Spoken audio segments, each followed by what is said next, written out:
This is ABTV, Animal Bites Television. I'm here in Portland, Oregon at an awesome reptile show. I'm going to just show you guys some really cool stuff that catches my eye. It's starting with this animal right here. This is actually a 94% Irian Jaya jaguar carpet python. Now let me just explain a little bit what that means, is that the original jags were actually a coastal carpet, and this is the IJ version. So when you breed a jag to a IJ, you're going to get 50%. Every time you breed it back to an IJ, it gets a higher percentage. Of course, the advantage to the IJ is the fact that they stay smaller, typically maybe around 5 foot. But look at the color on this animal. I mean, for a jaguar, this is one of the nicest ones I've ever seen. You have that brilliant yellow, and the jag certainly reduces the pattern on the animal a lot. And look at that head right there. That is incredible here. There are some amazing animals, and I can't wait to show you guys. It's going to be a fun show. My name is Brian Barczyk. I'm no zoologist, just a guy with a passion for animals. And that passion often takes me on animal adventures around the world. This week, I'll be outside of Portland, Oregon at a cool reptile show.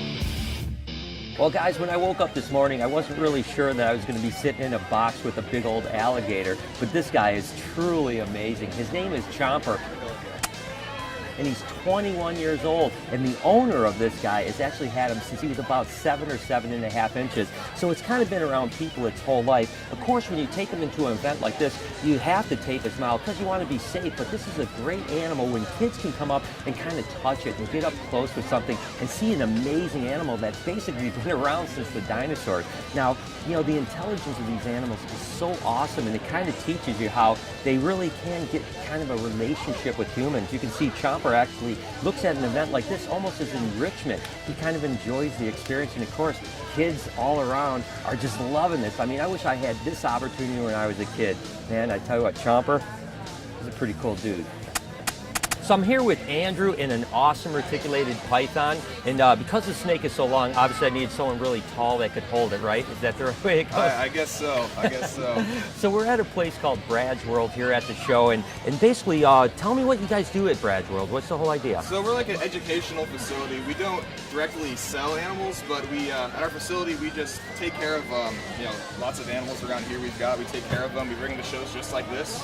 Not just in the state of Oregon, all over the Pacific Northwest, and educate people about reptiles. That's awesome. So I mean, basically, like they said, you know, people will come up and get to see animals like this lavender albino reticulated python, and just take a look at the color of that thing's head. That is a gorgeous snake, and they can get an opportunity to get kind of hands-on, right? So, so this is like a great outreach situation for the kids, and you know, what's been the coolest thing about working at Brad's World? I'd say the coolest thing, honestly, is just, you know, I guess working with people and getting to see people talk about animals and teach them things. Like, everybody thinks our small alligators are caimans. You know, tell them that it's actually just a little small alligator, and you know, just little odds and ends like that people like learning about and are excited about. It's fun. Well, it's cool to, like you said, see someone that may have a little bit of apprehension about animals, and then all of a sudden they get up close and they're like, oh my gosh, and you see that smile and the spark in their eye, and I mean, it's great. I mean, I'm actually envious that you get to do it every day. I get to do it plenty, but I wish I could do it more than I even do. So so tell me, do you know anything about this retic? I mean, other than the fact that it's pretty big? So this is Zelda. I think she's about 13 years old. I believe we've had her since she was a hatchling. Not too sure about that though. Right. But and she's got to be, I'd say she's at least, what, 12 foot? Something like that? Yeah, definitely. Get her all right. So, well, listen, Andrew, you keep up the good work at Brad's World and keep educating and getting the kids of the future excited about animals, because they certainly are amazing. Yeah. I've got a couple little buddies here, again, at Brad's World that come in, and again, this is like a great outreach program for people to kind of get up and close and personal with the animals. And as you can see, people can actually reach in and touch these guys. And of course, these are African spurth-eyed tortoises, so there's no really harm. They're not going to bite anyone or any problems. As a matter of fact, last summer, I remember being in a pen at Brad's World with about 50 of these guys and feeding them apples, and they just kind of all charged me and they were all over me. It was really a great experience. Of course, these are only a couple couple of them here, and these are probably like halfway grown. That's the thing that's amazing about African spur thighs, is they can get really large. They're one of the largest tortoises in the world. Of course, behind the Galapagos or Aldabra tortoises, but regardless, these guys can easily live 100+ years, so there's a lot of dedication and commitment to owning an animal like this. And of course, they need quite a bit of space. You know, like Speedy, my African spur thigh, literally runs around my shop during the winter, and in the summer, he's outside my backyard all the time. So it's not like something you're gonna get a little 10-gallon aquarium and put these guys in, because they're gonna get really big. They need a lot of requirements, but if you have it, they're really cool animals. And again, the thing that's neat is, of course, they call them African spur thighs because look at those thighs right there and all those spurs on them. And of course, they can just tuck in like that and stay away from all the predators. Once their little feet are inside and their head's tucked in, ain't nothing gonna get to these guys. And of course, nice hard carapace that is gonna protect them from everything. I love tortoises so much. These guys are really cool. So what's your name, bud? Reed? Reed, okay, and you love reptiles? Yeah. Okay, and you said you know some stuff about me. What's my favorite snake? Pythons. Pythons? Okay, I can take that. I love all snakes. How about, let me ask you, what's your favorite animal? A bearded dragon. Bearded dragon, and do you have any? Yeah. Okay, what's his name? Charlie? Charlie? How long have you had it? 7 months. 7 months. So let me ask you one last thing. What was your favorite animal here that you've seen today? Oh, that would be a bearded dragon. A bearded dragon? So your favorite animal and the favorite animal you saw today was a bearded dragon? Yeah, because they're really easy to handle. They're really easy to have. Did you see Chomper, the big alligator? Oh, yeah. Was that cool? Yeah. Did you get to touch it? Yeah. All right. Well, listen, you have a good time, Reed. Thank you so much, all right? All right, bud. I tell you what, this animal traveled a long way, all the way from Amsterdam, believe it or not. This is actually brought over by Dutch Dragons Imports. This is a Hypo Zero, and absolutely hands down my favorite bearded dragon. As a matter of fact, I once posted a picture of this on Instagram, and it blew up, the most liked picture I've ever had on Instagram. And as you can see, they're basically called zeros because they have no color, no pattern whatsoever. And it's an interesting thing because there's a little bit of unknown about where these animals even came from. As a matter of fact, they've heard several different stories, but the recent one I heard was that someone, believe it or not, bought a clutch of eggs, hatched out 5 of the zeros, and of course that was where the whole thing began. And of course this is a Hypo Zero, so it's even a little bit more patternless, which makes it incredible. But sometimes these guys, as they get bigger, are almost pure white. Again, guys, hands down my favorite bearded dragon. I want to go home with this one. Certainly some of the most stunning animals in the world, in my opinion, are chameleons. And I'm at Caesar's Cams right now that specializes in Ambalomi panther chameleons. This happens to be a blue bar named Lucky. He's 15 months old and absolutely gorgeous. Now, one of the things that a lot of people don't realize about chameleons is you think about them that they change color. The truth is they really don't change color. They lighten and darken, and some of their pattern comes more bold and less bold. And that's basically like a translucent gene is what it basically is. And just when they get hot or cold or stressed, they actually lighten up or darken up, or the pattern comes out a little bit more, but they don't change color. So I'm not gonna be able to put this guy on a yellow background, he's gonna turn yellow, but he will turn more dark blue, more green, or whatever the case may be, depending on the heat and the stress level. And some of the things that are amazing about chameleons are, of course, those independent eyes, the fact that they have these crazy little claws, they move really slow, and of course they have extremely long tongues. A guy like Lucky here is gonna have maybe a 12-inch long tongue. So again, Caesar's Cams has some amazing chameleons, and Lucky here is truly gorgeous. Speaking of chameleons, I'm here with Ryan, and you kind of specialize in a specific type of chameleon, right? Right. What do you have it in your hand? Tell me about it. So this is an Alsace chameleon. He was just a wild caught, brought in from Michael Bear over at Snakes and Sunset. Just got about 5 days ago now. So these are going to be my new project breeders for this next coming year. So I brought them here to catch some people's interest. It's not a very well sought after chameleon, which they're not really appreciated as much as they should be. Right. Absolutely beautiful chameleon. Max length about 27 inches, so it's up there, with that Parsons, reaching up to about a pound, a little more That's than the thing, a they're pound. a big animal, and their environment's pretty different than, say, panther chameleons. Right, these are going to be a little bit more dry, a little bit more desert, so kind of along the lines more like a veil probably, Right. but that more drier desert type, Right. which is just great for these guys, and so easy, very hardy. Yeah. Well, Pretty they have such a different look to them. I mean, they're obviously the color's different. They've got that big old puffiness to them. So, Right. so why is the transition? You used to work with Panthers, right? Right, got a few Panthers that I've been working with, certainly in a few other projects, but I like that species that is just not a lot of people want. And these guys are just absolutely beautiful. They go from this darker type of brown type look. They're going to get a little bit more of that rust type tone, more tan, and a little bit of green speckling along the body as well.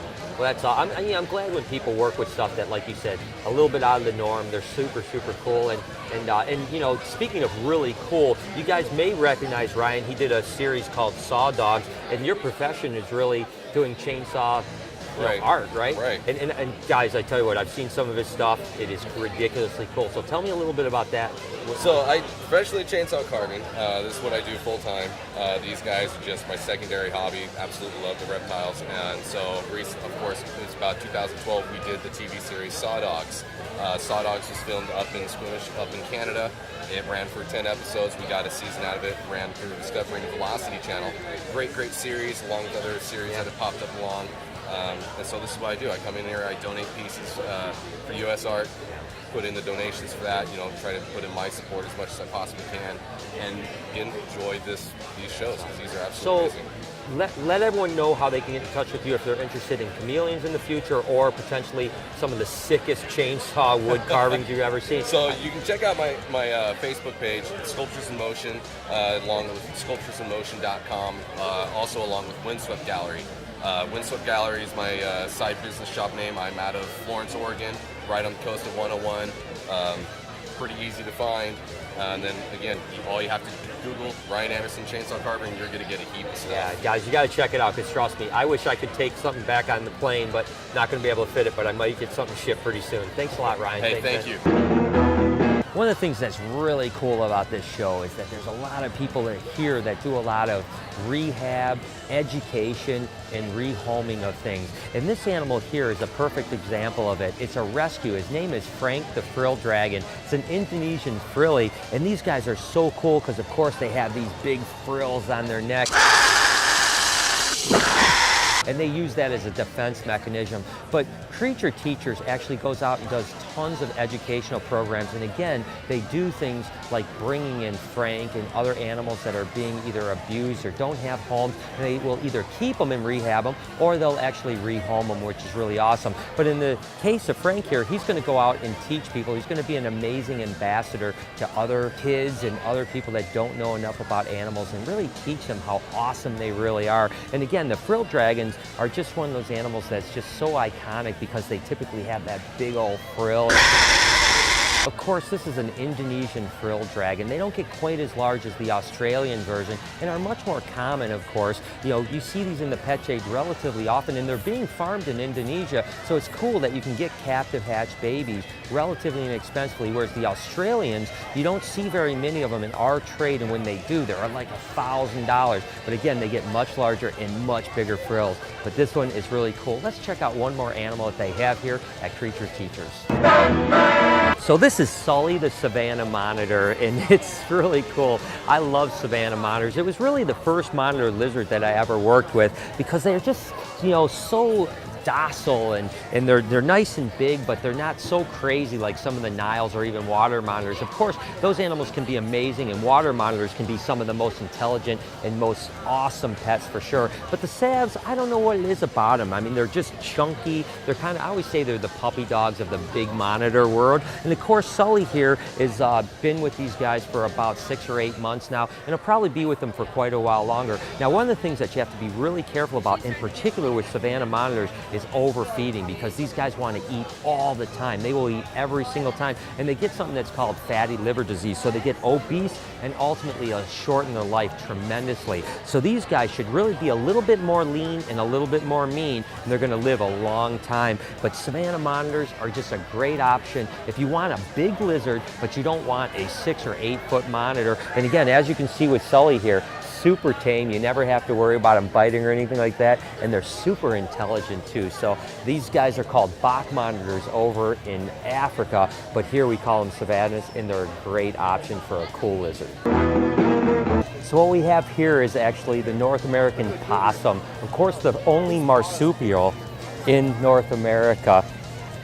And a lot of times people look at these almost as like, you know, like rodents or you know, varmint, but the truth is they're really cool animals. And as you can see, they're not mean at all, but it's interesting when they have that threat display, they open their mouth and they hiss and they really seem intimidating with those big teeth. But this guy is absolutely adorable. I tell you what, I just love it. And take a look at that tail.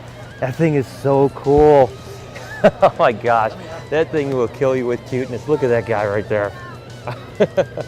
I hope you guys are enjoying this as much as I am. Trust me, I am just covered in fur right now, but it's so worth it. Take a look at this guy right here. Hi guys, you are such amazing animals. Right. Hello, hello, hello, hello.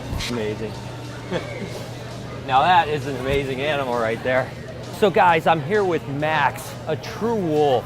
I mean, this thing is absolutely incredible. He's about 130 pounds, and certainly when he stands up, he's right in my face. And this is from Predators of the Heart. They travel around and do educational shows that basically just highlight highlight things that are so important for people so that they understand about conservation. And as you can see what Max is doing right now? These guys are so amazingly intelligent that he saw that I had a ponytail in the back of my neck and he wanted to try to get it out. So these guys have, believe it or not, No hair pulling. he wants my ponytail is what he wants. But these guys are really intelligent animals. They actually have brains that are 20% larger than most canines. That just gives you an idea how amazing they are. And trust me, they are an absolute handful. Once he got that, he's like, I see that pony. Oh, he got it. See that? Look at that. That's what he wanted. That's what he wanted. I mean, that's how amazing it is. It's really interesting with wolves because they're kind of that way. As soon as they see something, they will not stop until they get it. Oh my gosh, Max is an amazing animal. But it's just cool to see outreach like this, teaching people amazing things about conservation. So what we have here is the South American yellow-headed vulture. And of course, these guys are so important for the ecosystem because they're kind of the janitors of the entire world, right? They go around and they do all the work that other animals don't want to do. When there's a carcass, they clean them up. And they have this amazingly intense digestive system that helps them digest even the most rotting of foods. Again, without vultures, we'd be in big trouble. They're so important to the ecosystem, and an animal like this, the yellow-headed, is truly amazing. I've always been fascinated by really all birds, but look at even the wingspan on these guys. Gosh, I tell you, vultures, sometimes people think of them as kind of ugly creatures, but I look at them and think, I can't imagine how you wouldn't look at them and think they're truly amazing. And again, the work that they do is so necessary. It's an amazing animal.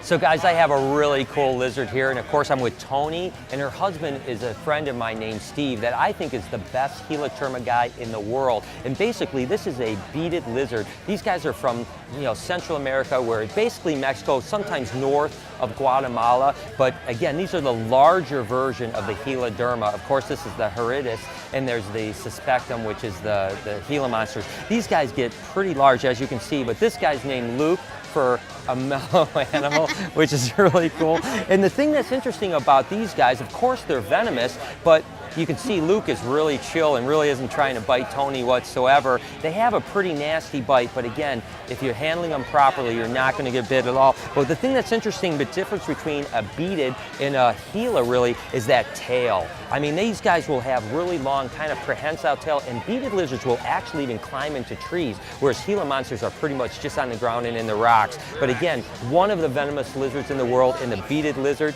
is truly cool. He's like usually mellow. Yeah, he's like trying to go towards you.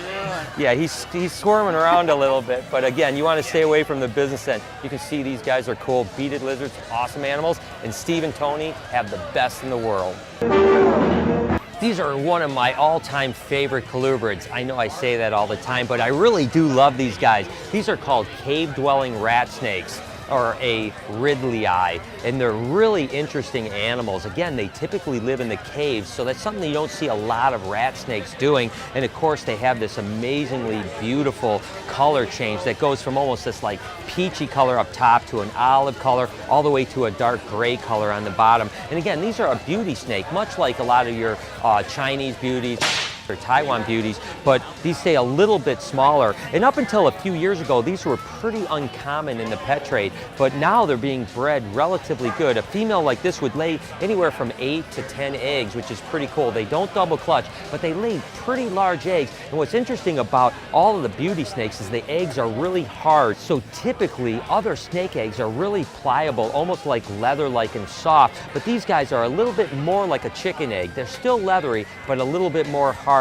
So when the snake cuts out of them, it's really interesting how they do it, and they hatch out really large, like 12 to 14 inches. But this is about as large as they're gonna get, and that blue color on their head makes them really amazing. The Ridley-eye, that's a cool snake. This is the other venomous lizard, the Gila monster. And of course, much like the beaded lizard, it's got the same delivery system for venom, but these guys are, of course, very much more colorful, but they sell quite a bit smaller. And this one happens to be puppy dog tame. Again, not something that you're ever gonna wanna get bit by, so even though it's really docile, I'm not gonna really give this guy any opportunity to bite me. You're really not gonna die from a bite like this, but it's gonna be extremely painful. You're gonna have blood pressure spikes, really localized pain, lots of swelling, and a lot of nausea. So the fact is that although these are amazing lizards, they still can be dangerous. Not deadly, but certainly dangerous. It's gonna ruin your weekend if you ever get bit by this. There has been some amazing animals and some great people here. I hope you guys have enjoyed it as much as I have, because it's been an absolute blast. And as always, guys, I was Facebooking and tweeting my way through it. So make sure to follow me over at SnakeBytesTV and on Instagram at SnakeBytes.tv. Until next week, you've been watching Snake Bites. Hi, I'm Peter Birch, an Aussie bloke who loves wildlife. My respect for nature started when I was a young boy in rural New South Wales. Since then, it's exploded into an obsession. New episodes every Thursday, only on Animal Bites TV.